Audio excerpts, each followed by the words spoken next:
Sige po, let us pray. Yung pong maingay, mamaya tatawagin ko. Joke lang. Sige po, let us pray. Father God, we thank you po sa mabiyayang mensahe, mabiyayang service po namin kanina. Alam namin na nadulutan ka po namin ng kaligayahan sa amin pong pagsamba sa iyo. Panginoon, dalangin po namin na ang presensya mo ang patuloy na pumagitna sa amin. Ikaw po yung magturo sa amin. Mas palawakin mo pa po yung aming kaalaman sa iyong salita. At ihanda mo po yung aming mga puso't isipan sa pandinig. Ito po yung aming dalangin sa pangalan ng aming Panginoong Jesus. Amen. So, andito po tayo sa Feast of Israel. Ano po ba yung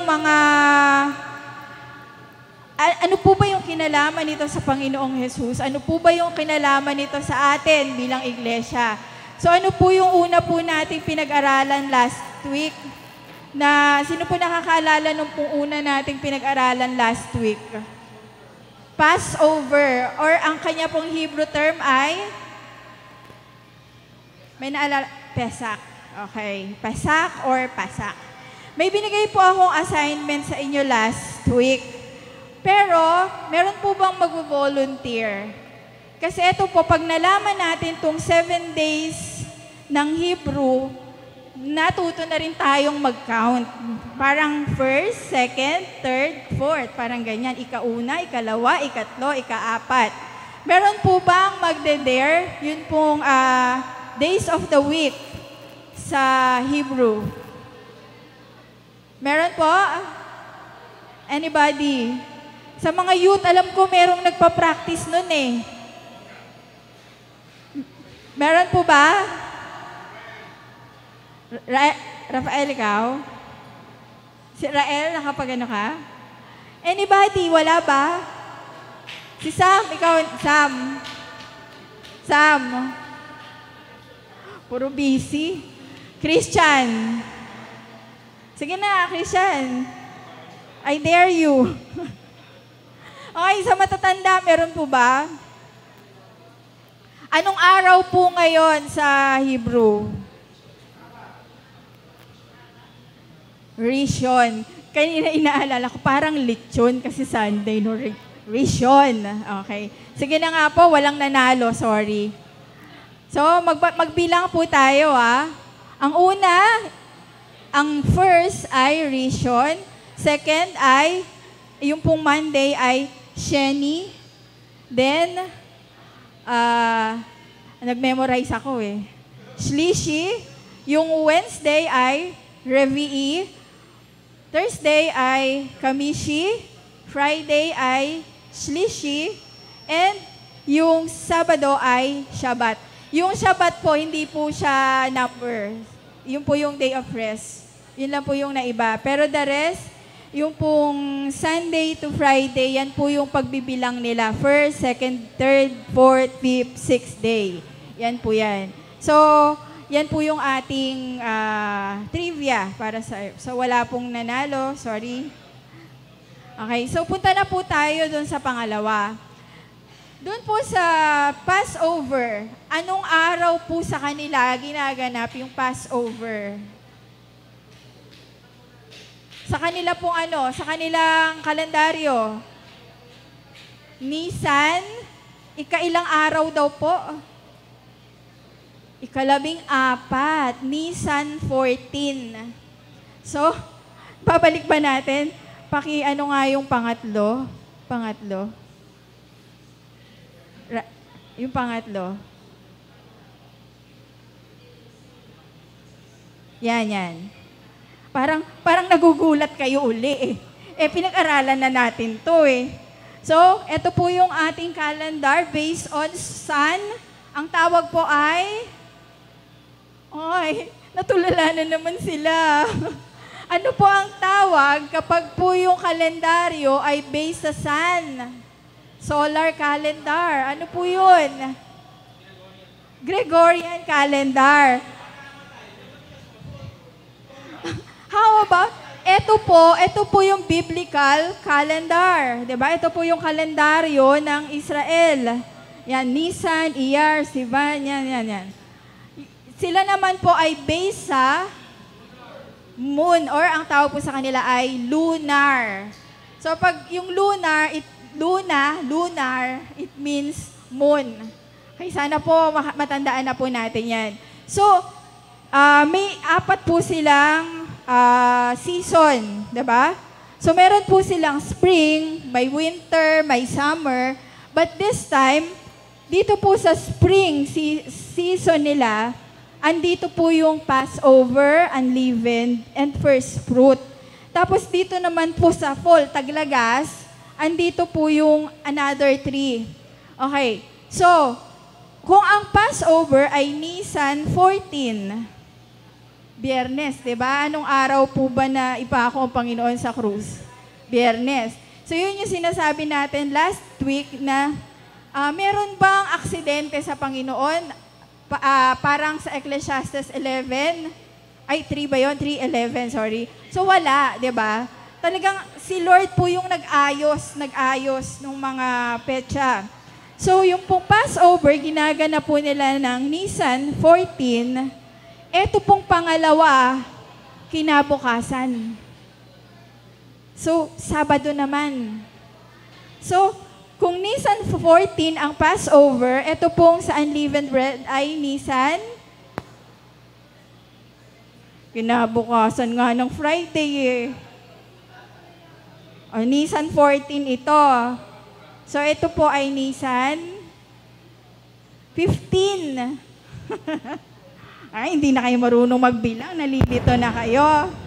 Sige, pakibalik na dun sa bago natin. Okay. So, unleavened bread. Yan po yung pangalawang feast ng Israel na pag-aaralan po natin. Ano ba yung unleavened bread? Ito po yung tinapay na walang lebadura, walang pampaalsa. Ano siya? Kumbaga flat. Kumbaga para pong ano ba yung mga kinakain natin? Pita. May nakakain na po ba ng pita bread? Parang ano din po ba yun, yung sa shawarma? Ayun. So yun po yung flat, kasi wala po siyang pampaalsa. Ngayon, tingnan natin, bakit ba pinagdiriwang nila itong unleavened bread? Okay? So, before we start po yung Feast of Unleavened Bread, meron po ako sa inyong trivia ang ipapakita. Ano po yung natatandaan ninyo na sikat na drawing ni Leonardo da Vinci? Ano po yun? Ha? The Last Supper. Yung The Last Supper, ano po mapapansin natin doon? Isang diretsong ganyan, di ba po? Parang isang long table. Pero, according po sa custom nila at that time, yung pong kultura nila sa panahon na yan, yun pong table na ginagamit nila ay tinatawag po na triclinium.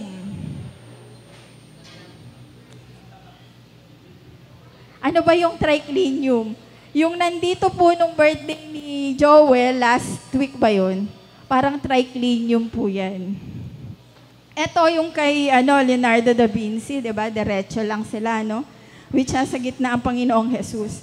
Ito po yung triclinium. Ito po yung table niya. Parang U. Di ba? Ganyan daw po yung mga, nung panahon nila, ganyan daw po yung table. Bakit parang pa letter U? Para komportable sila siguro. At the same time, yung pong maghahanda ng pagkain nila, dito po dinadaan. Ayan, bibigyan na lang sila ng kanyang pagkain. So, yan po yung trivia. So, ito raw pong ginawa ni Leonardo da Vinci, do napakaganda, pero hindi raw po siya yung correct talaga na kasi nung panahon po nila, triclinium po yung tinatawag na table. Okay po, ano po pangalan? Sa next week, nakalimutan na naman yan. Ako, dalas ko nakakalimutan yan eh. Sige po. Kaya maalala nyo, meron dong verse sa Bible, sabi, nakahilig sa kanya si John the Beloved, di ba? Parang ang hirap naman nung Christian, humilig ka nga kay yung ganun. Yung nakaupo, nakahilig. Pwede rin naman pala, no? Pero pag ganito, pwedeng-pwede talaga sila na nakahilig sa isa't isa kasi pala halos nakadapa sila, halos nakahiga sila. Di ba po?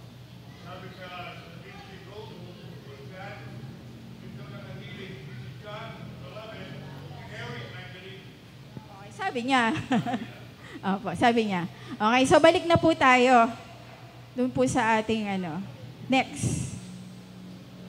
So, una, Pesach, Nisan 14. Then, dito po sa unleavened bread, Nisan 15. Pag binalikan po natin to, another trivia po ako ulit. Sige po, yung kasunod. Ito po para makita nyo na talagang halos magkasabay talaga. Hindi coincidence eh.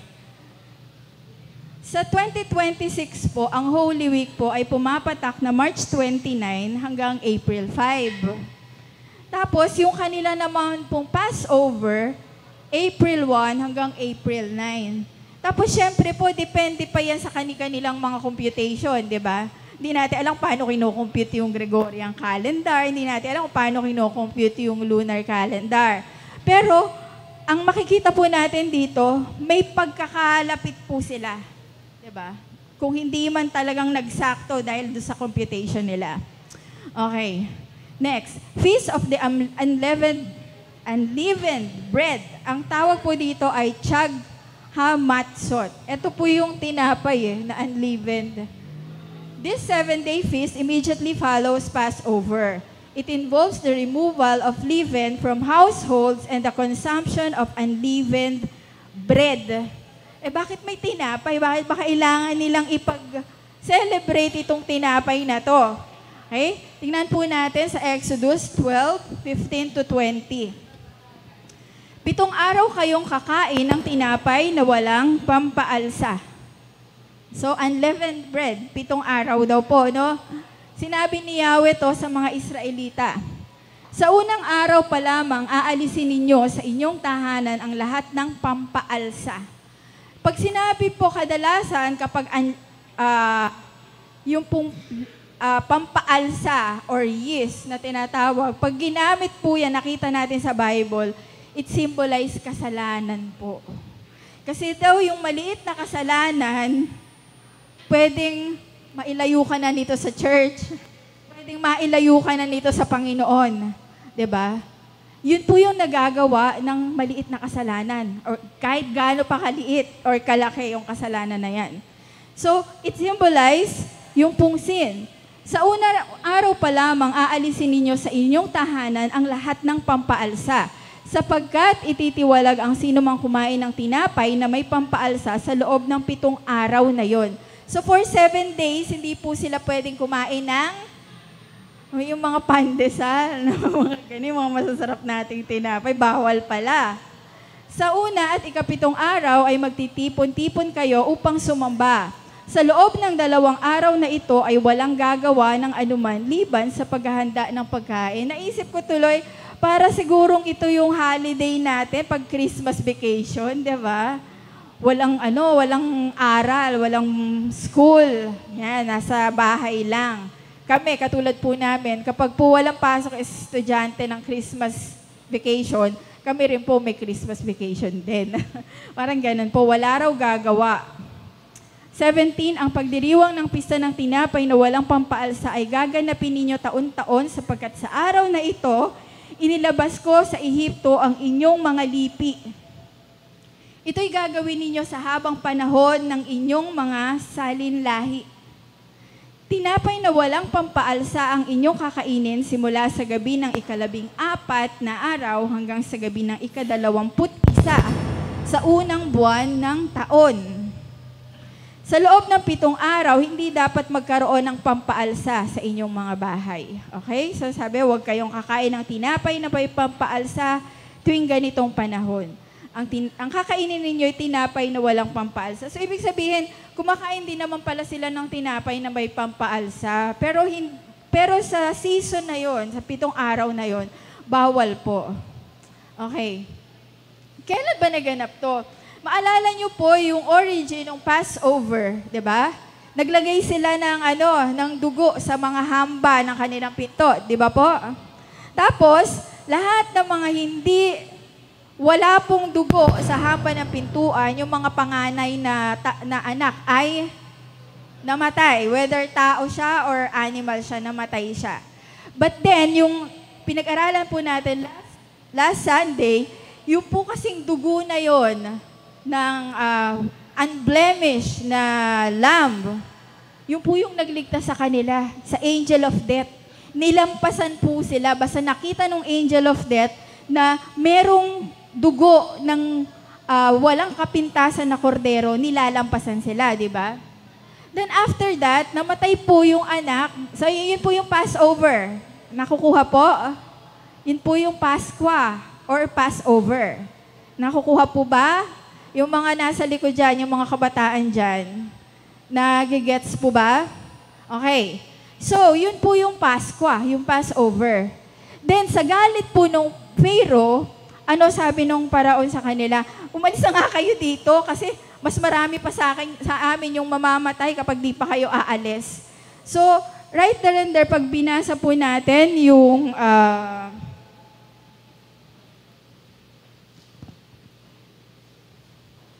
pag dinugtungan pa po natin yung ating mga binabasa,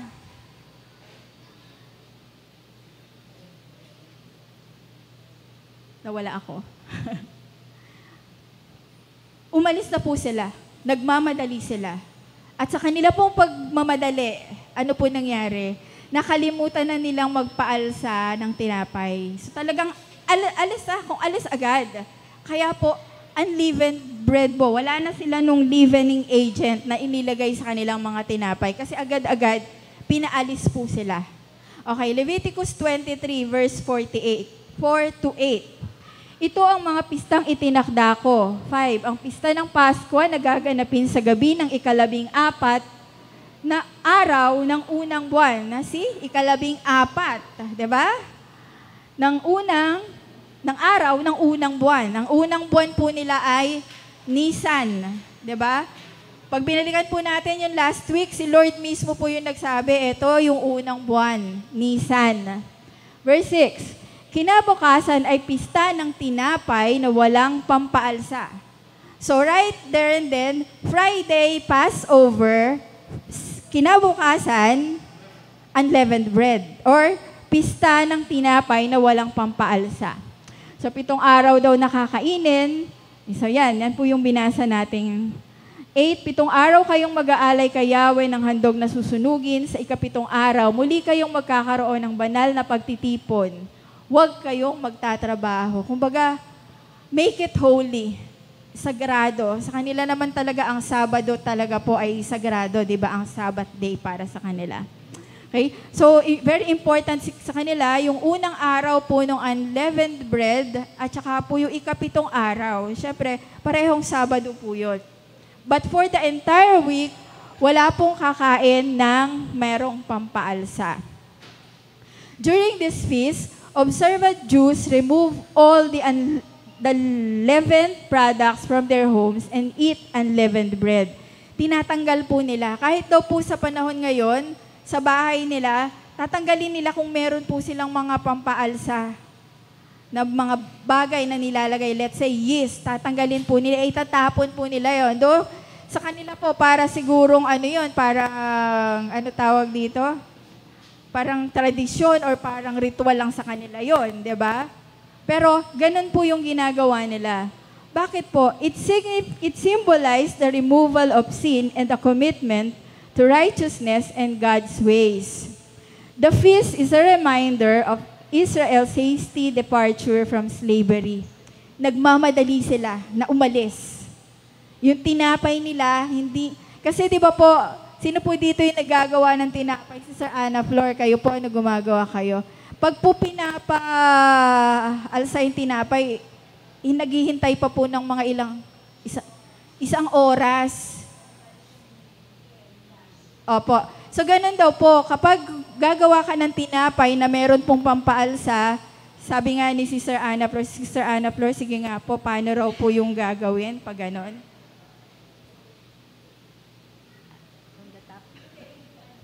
Ano po, pag po na-knit nyo na yung flour, meron linagay kayo ng yeast, i-rest nyo ng 1 hour. Pagkatapos yun, i-need nyo ulit para mawala yung gas, yung air. At, automatic. Kasi aalisin mo yung gas nun, pati yung smell ng yung yeast. Pag hindi, mangangamoy yung yeast. Ayun. So, kapag po pala gagawa ng tinapay na meron pong yeast, iiwanan mo ng 1 oras para po yun ay lumaki, 'di ba? So, according po kay Sister Ana Flor na nagluluto rin po ng tinapay. So, sila po kasi nagmamadali talaga sila. So, hindi na nila naayos yung kanilang tinapay, hindi na nila napag-rest ng 1 oras o ilang oras yung kanilang tinapay. Kaya po flatbread po yung kinakain po nila. The feast is a reminder of Israel's hasty departure from slavery when they had no time for their bread to rise.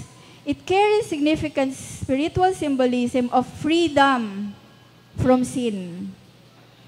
Diba, sabi natin, nagsisimbolo kadalasan yung yeast ng kasalanan. Kaya pinapaalis po yun. For 7 days, nire-remind sila ng Diyos na ang kakainin nyo lang sa feast nito na unleavened bread, walang pampaalsa. It symbolized na alisin nyo yung mga nagdudulot sa inyo ng kasalanan or yung mga kasalanan na ginagawa ninyo. Okay? It carries significant spiritual symbolism of freedom from sin and spiritual growth for both Jews and Christian. Paano po natin nasabi yun? Sa Matthew 16 verse 6, sabi dito, "Be careful," Jesus said to them, "Be on your guard against the yeast of the Pharisees and the Sadducees." Mag-ingat kayo sa pampaalsang kinakalat ng mga Pariseo at mga Saduceo. Then even sa Old Testament po, meron talagang doon na about the pampaalsa eh. Kaya talagang dinidiscourage po. There are times na dinidiscourage sila, especially dito po sa observance po nila nitong unleavened bread. Sa Panginoong Jesus, ano po yung naging nito sa Panginoong Jesus?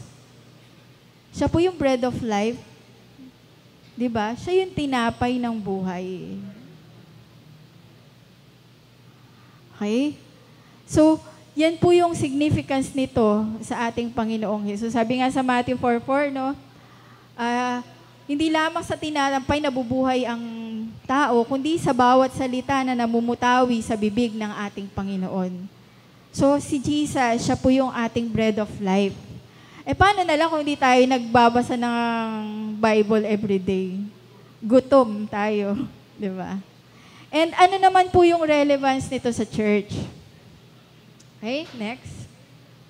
Christians see the symbolism of the Feast of Unleavened Bread as a prophecy nga po na na-fulfill sa buhay ng ating Panginoon. Kasi siya nga po yung bread of life. Siya yung tinapay ng buhay. At ang atin pong Panginoong Jesus, may kasalanan po ba siya? Hindi siya nagkasala. Katulad po ng unleavened bread, wala po itong pampaalsa. Hindi po nagkaroon ng kasalanan ang ating Panginoong Jesus.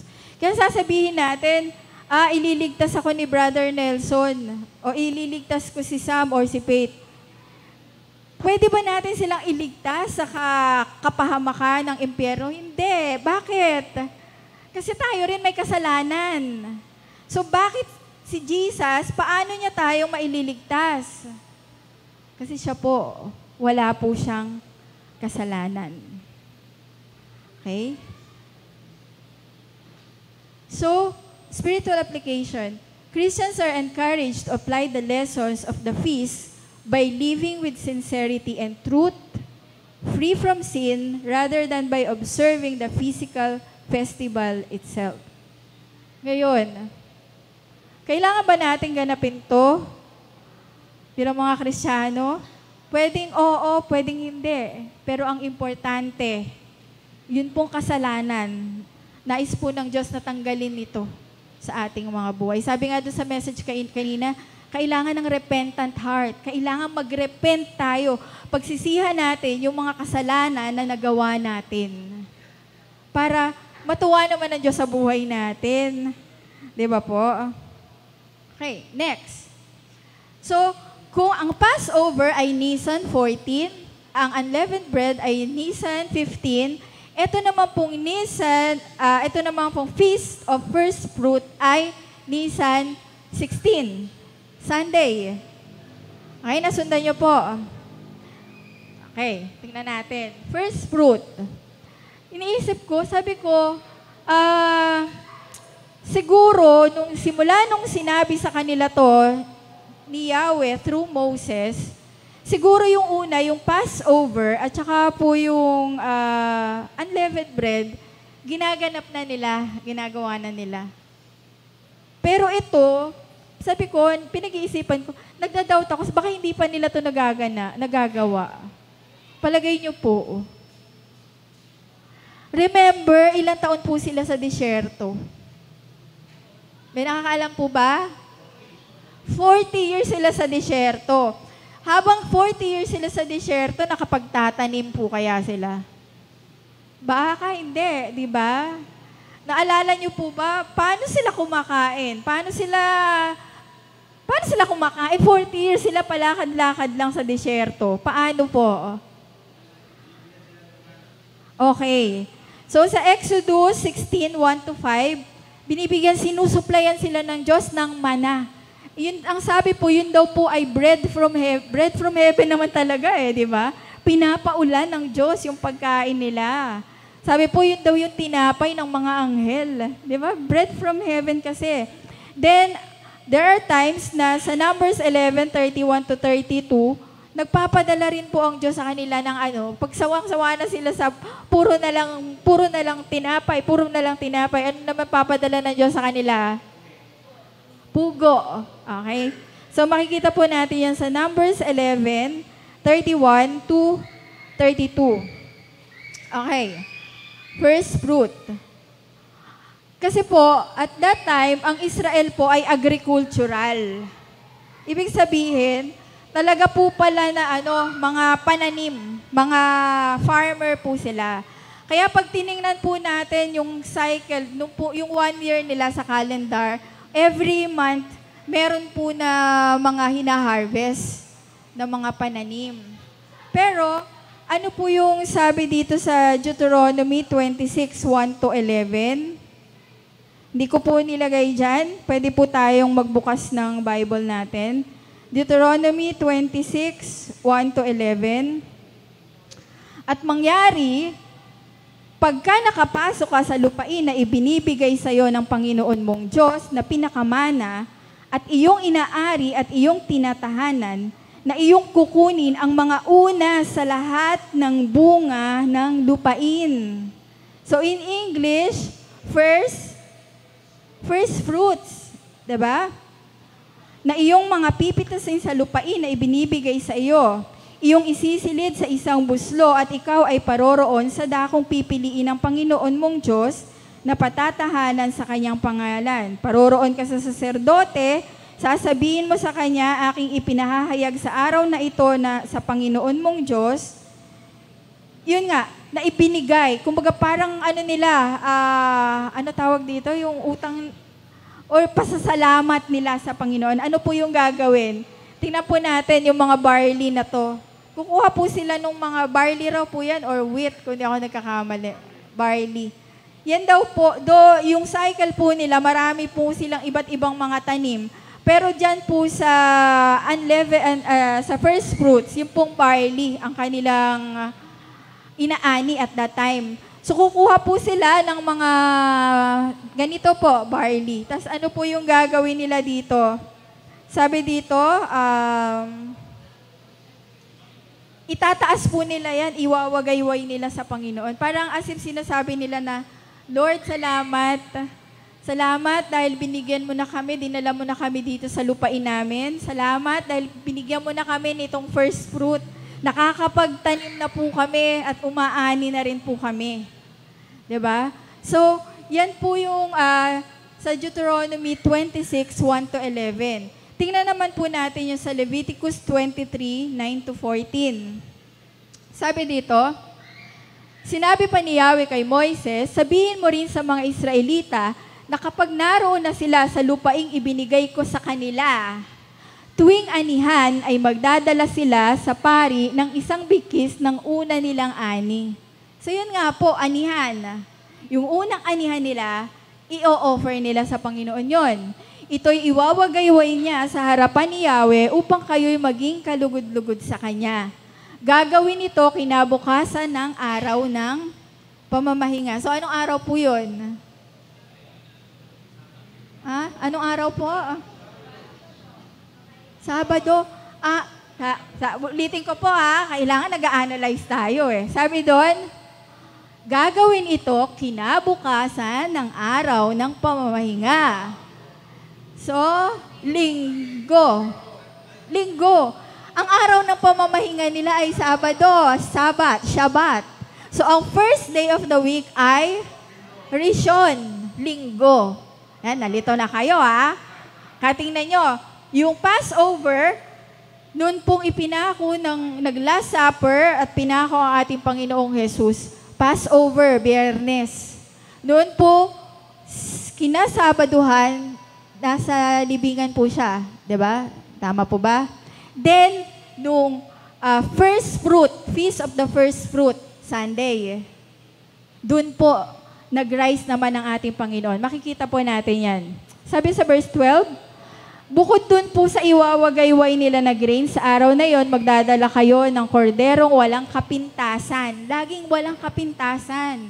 Kasi ayaw ng Diyos, gusto ng Diyos talaga na unblemished. Bakit? Kasi ito po yung nag-gaan sa Panginoong Jesus, unblemished siya, wala siyang kasalanan. Wala. At all. Sasamahan ninyo ito ng isang salop ng harina. Ito may mga sinasabi pa sa kanila kung ano yung mga gagawin. Huwag kayong kakain ng tinapay o trigo, maging isang Ito ang tuntuning susundin ninyo habang panahon. Sino po yung sinasabihan? Israel. Mga Israelita. Okay. Next. In other words, the feast of the first fruit mark the first harvest of the year. Tama po? Kasi pagdating na nila doon sa Promised Land, nagbubungkal na sila ng lupa, nagtatanim na sila, at yung unang-unang ani nila, it marked the first harvest of the year, heightening the symbolism that reminded the Israelites of God's provision.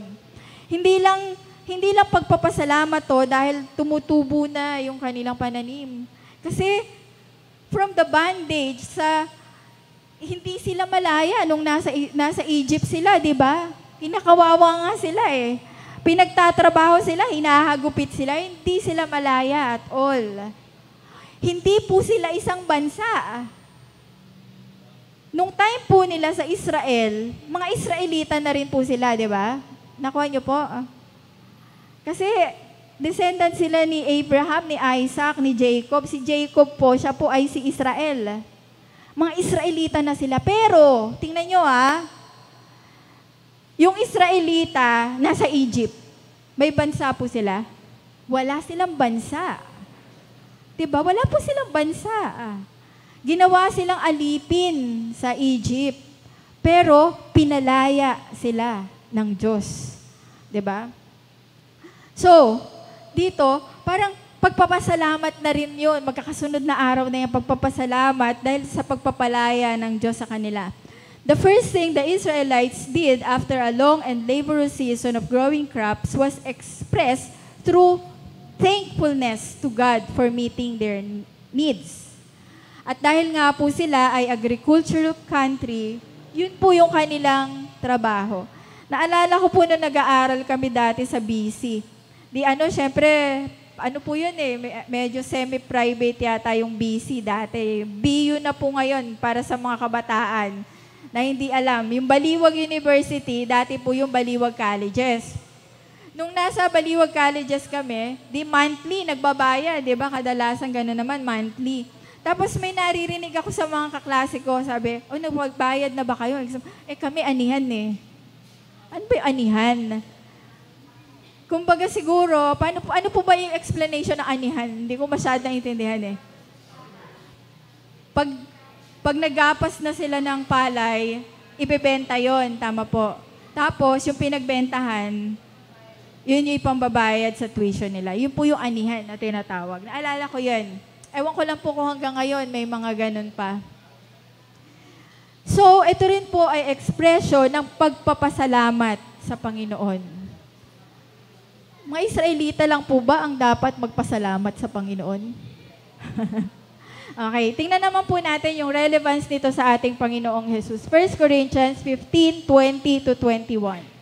But Christ has indeed been raised from the dead, the first fruit of those who have fallen asleep.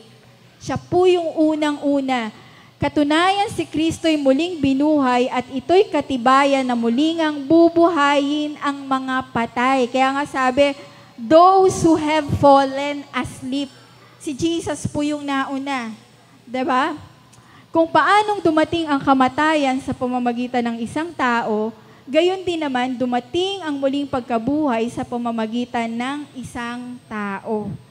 Tingnan nga po natin itong Romans 6:5. Meron po bang, yung po unang makakita, pwede pong pakibasa. Romans 6 verse 5.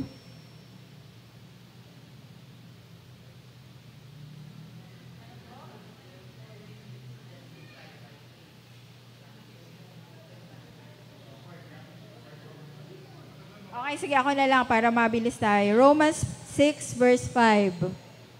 Sapagkat kung tayo nga ay naging kalakip niya dahil sa kawangisan ng kanyang kamatayan, ay magkakagayon din naman tayo dahil sa kawangisan ng kanyang pagkabuhay na maguli.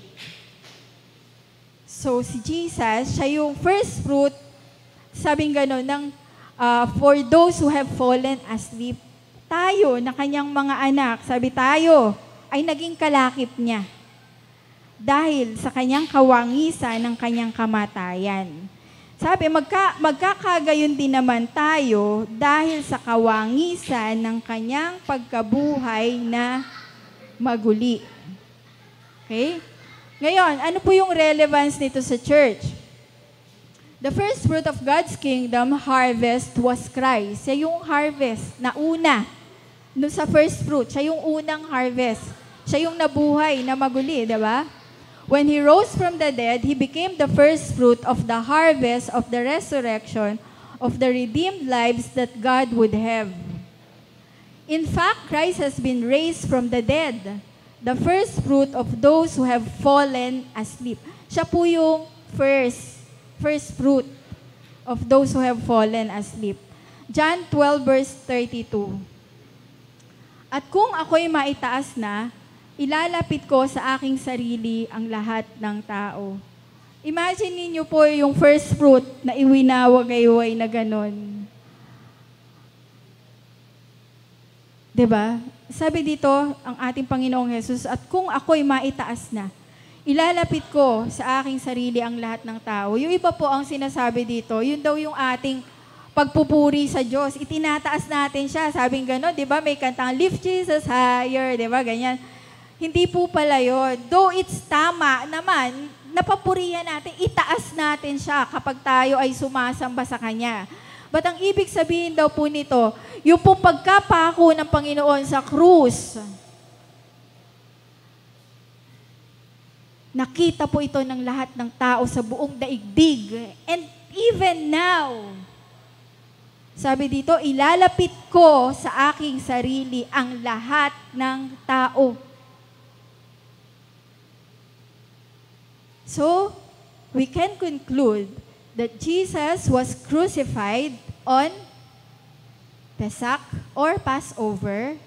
Nag-agree po ba kayo? Nasusundan niyo po ba ako? O nalilito na kayo? Okay? Buried on the unleavened bread. Yung pong pangalawa nilang feast, nakaano po siya, nandun pa po siya sa libingan. Then, noon pong ikatlong araw, araw po ng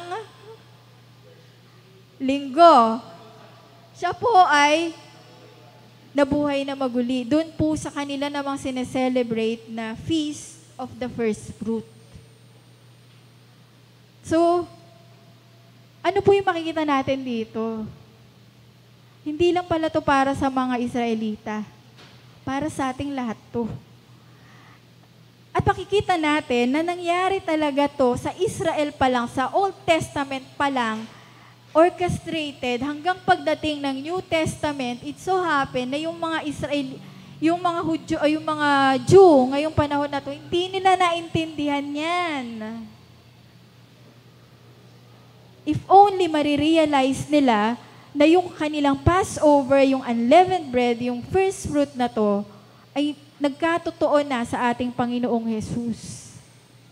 Okay? Sabi ko nga po sa inyo, sa panahon po ngayon, marami na pong mga tinatawag na Messianic Jews. Pag sinabi pong Messianic Jews, sila po ay mga Hudyo na kumikilala na sa Panginoong Jesus. Kumikilala na sa ating Diyos. Okay. So, yan po yung spring holiday. Halos sunod-sunod na araw po sila. Nisan 14, 15, 16. Ang hirap kasing i-ano dito sa ating petsa eh. Parang magdedepende lang tayo kung ano yung Biyernes Santo, yung Sabado at yung Linggo. 'Di ba? Parang ganon. So, yun po yung relevance nito sa atin pong kapanahunan sa ngayon. Meron po ba kayong napansin or may gusto po kayong itanong?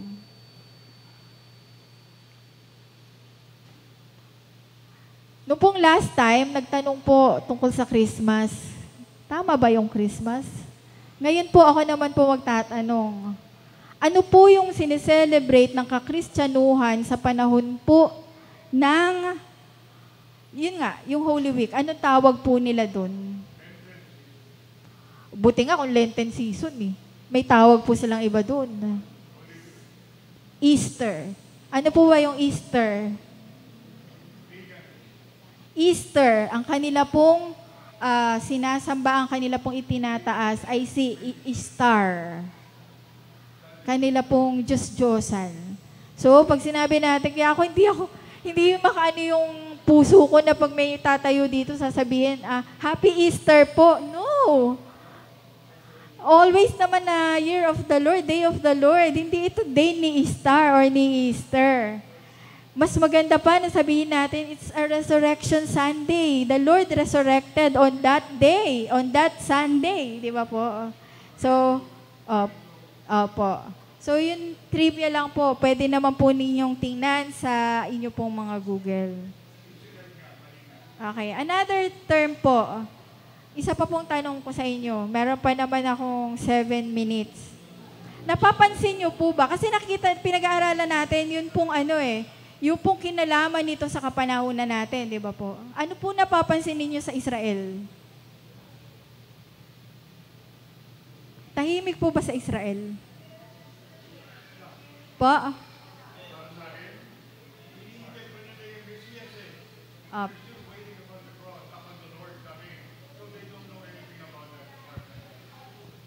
Sige po. Ito po yung mic. May gusto pa ba, Sister Ana Flor? Kayo po? Di ba ang Israel, ano tawag nito? Anak ng Diyos ang mga Israel. So, bakit hindi nila kinikilala si Jesus na, at saka ngayon nga, yun na nga, sinasabi ko nga. Tsaka nagse-celebrate sila ng Christmas ngayon, ng Christmas, kasi may mga Pilipino rin doon nakapila, mga OFW. Ba't hanggang ngayon nga, hindi nila kinikilala si Jesus? Pero sila ang niligtas ni Lord sa slavery from Egypt.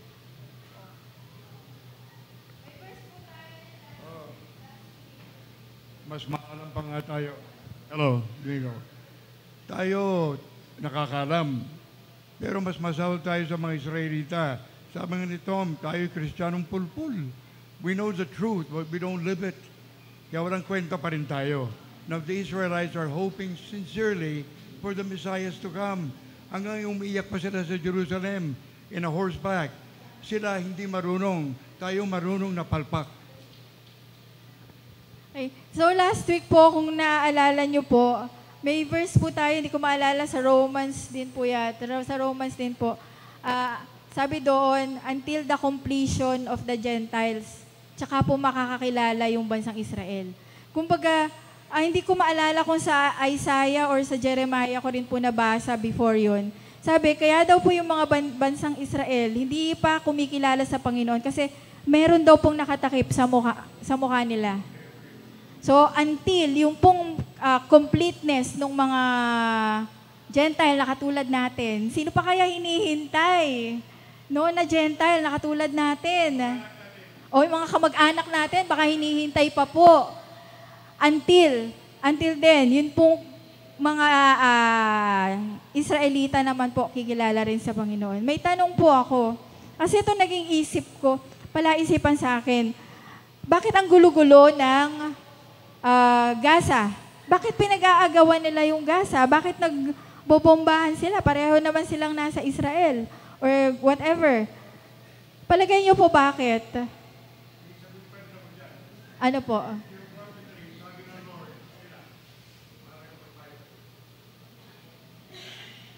Sabi ng Lord sa 5 books of the Pentateuch, the borders and the boundaries I've given, do not give to anybody else. Hindi ba the 12 tribes were given 12 places?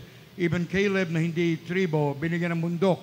Pag binigay sa iyo ang Gaza, hindi mo bibigay kahit kanino because of peace and world peace. Doon tayo nag-away-away. The Israelites were stubborn. They tried to give Gaza to the Palestinians. Kalaban ng Philistines noon pa man.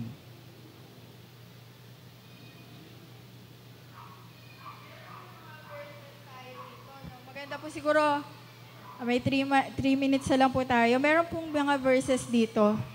Deuteronomy 7:1-6. Ano daw yung dapat ginawa ng mga Canaanites? Nung pong sinabi sa kanila ng Diyos, ibibigay ko sa inyo yung Canaan. Ano sabi doon?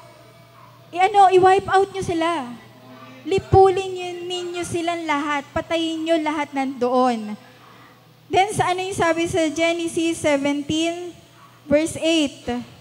Tingnan nga po natin yung Genesis 17, verse 8.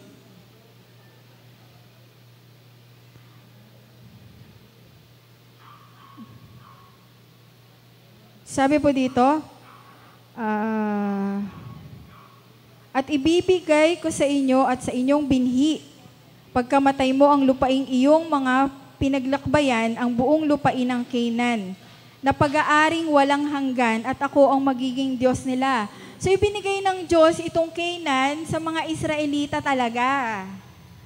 Pero hindi po sila nakinig. Ang sabi ng Diyos sa kanila, i-wipe out niyo lahat ng tao doon. So ano po yung ginawa nila? Yung iba po, siguro nagmakaawa sa kanila, yung iba pinatay nila. Then yung iba po siguro nagmakaawa sila, gawin nyo na lang kaming alipin, slave, ganyan. Later on, napangasawa na ng mga anak-anak nila. So ayan po yung nangyayari ngayon, nagkakagulo sila sa Gaza. Then sabi nila, amin to, amin to. Pero pag tiningnan po natin sa Genesis 12:5-7, bago pa po sila nga yung nandoon, andun na po sila Abraham. Dinala na po ng Panginoon si Abraham dun po sa dahon na yun. Tingnan po natin Genesis 12:5-7. Nakukuha niyo po ba?